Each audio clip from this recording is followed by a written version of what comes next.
have a few songs coming out in the next couple of weeks. Now, what is Yeah, your man. turnaround rate right now? Oh, geez, man. Like, it's a lot. I'm like, I try. I want to do like a 3-song EP every 2 months, and that includes like one release, like major release, Yeah. and but 2 songs that kind of go with it as well. Like, excuse me, the last one I did was at the end of January, and that was the Asteroid Ranger, which is the one that you heard. Yeah. That you mentioned that you enjoyed one of the tunes. I appreciate the kind words for that. But Yeah, I saved it actually.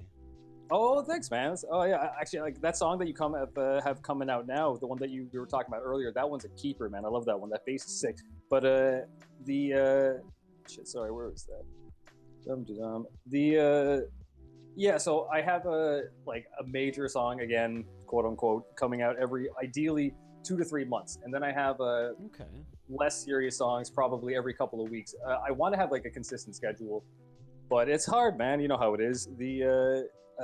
But in this day and age, it's like it's a lot of quantity over quality. You know, it's It seems like it. well, I mean, not to say that we're not putting out quality, but it's like Of course. like when I was starting music, which is a long time ago for me, anyways. I was in bands, and we were trying to do like an album. We would be happy with an album every year, like a short album. And now it's just I just can't imagine doing that with my old bandmates, like the the way we had set our stuff up. Okay, here we go. Could you imagine nowadays with a band trying to put out a new three-song EP every 2 months with like a freaking band? No, well, especially not now during the coronavirus. Okay, so I just sent you a link. Yeah, there you go. So it's just two songs, one more serious, again, quote unquote, like take that with a grain of salt, and one that's a little more fun. But anyway, back to your question. Like, I'm trying to have a consistent schedule where I can stay relevant, and that's the name of the game these days. Everyone's putting out so much stuff. I'm trying to with each song, like this part of my journey. Now I'll get to my whole history with music.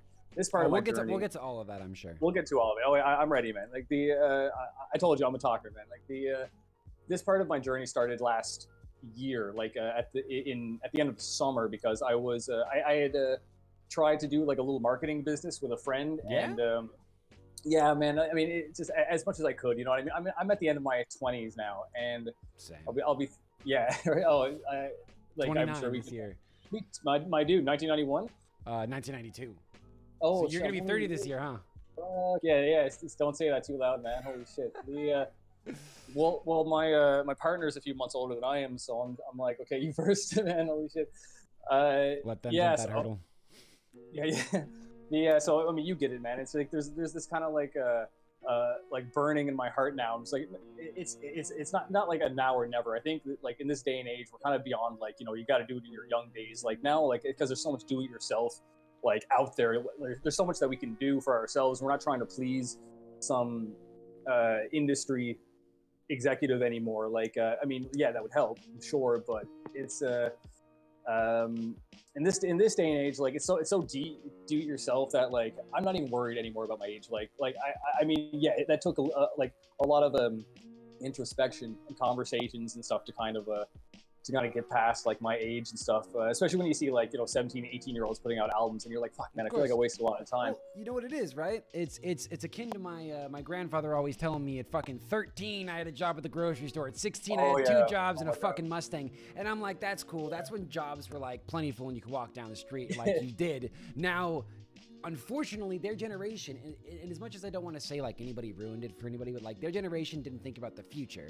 They thought about the now, and they really enjoyed it. They didn't think about us. Yeah, they didn't think about us. I mean, you're in the States, so I think it's a lot more of an exaggerated economy situation. I mean, you guys had the baby boomers. You know what I mean? Like like your baby boomers are where our baby boomers get their name, if you know what I mean. It's like we don't have the same kind of generation lineup. Very close, very similar, but yeah, no, you're absolutely right. Like it's and I don't want to like point fingers either, because it's not like you can't like be like, oh, that generation blanket statement did this, because it'd be incorrect. It's so much more nuanced than that. But no, I know I don't think it's like unreasonable to feel a bit jaded You know what I mean, by how things kind of turned out and how the direction that things are going. But I mean, on that note as well, I do have hope, man. Like I think that our generation is just so capable. You know what I mean? We're just so able to do so much. The millennial, I guess you were like me, we're on the tail end of millennial. We're just known for like having like a dozen skill sets that, you know, we don't have the money often to pay someone to make our album art all the time. So we'll learn how to do it ourselves. Like, or we'll learn how to use video editing software instead of pay someone. I feel like that's kind of an older. It's ready. There's free stuff for everything. I think that's more of like again, I'm not trying to be biased by any means, but like kind of an older kind of thinking is like, oh, you got to pay the pros to do it. In this day and age, with this whole quantity over quality that I brought up earlier, we don't have the time, man. We don't have the money. Like this time last year, I was I don't know, like if you heard my earlier stuff on this particular project, Sanityzer, which I